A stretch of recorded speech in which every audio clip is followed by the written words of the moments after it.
단식 중인 민주당 이재명 대표가 쌍방울 불법 대북 송금 의혹 관련 추가 조사를 받기 위해 오늘 다시 검찰에 출석하기로 했습니다. 민주당 내에서는 검찰권 남용이라는 성토가 이어졌지만 국민의힘은 구속영장 청구를 미루려는 단식 꼼수는 더는 안 된다면서 이 대표를 압박했습니다. 손효정 기자입니다. 지난 9일 5번째 소환 조사 이후 추가 출석 여부를 놓고 검찰과 신경전을 벌이던 이재명 대표가 검찰 요구를 전격 수용했습니다. 오늘 오후 1시 반 또 청사로 나가 조사 받기로 한 겁니다.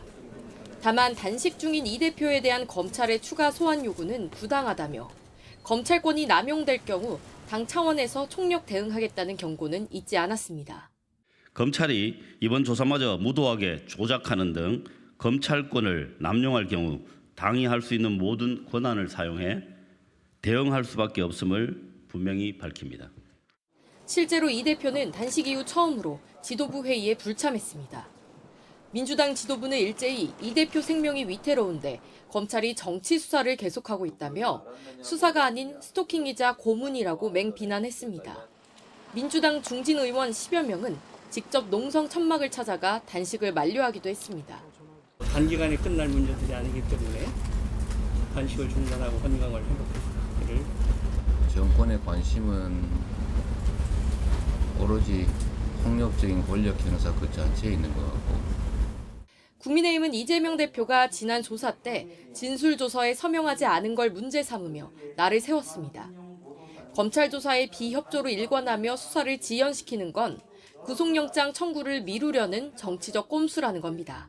단식으로 유리한 고지를 선점하고 민주투사 코스프레로 자신의 부끄러운 혐의를 포장하며 사법 시스템을 모욕 주는 것이 이재명 대표가 약속한 당당한 태도라면 한마디로 이 대표의 단식은 불체포 특권 포기 선언을 번복하기 위한 명분 쌓기라는 게 여당의 시각입니다.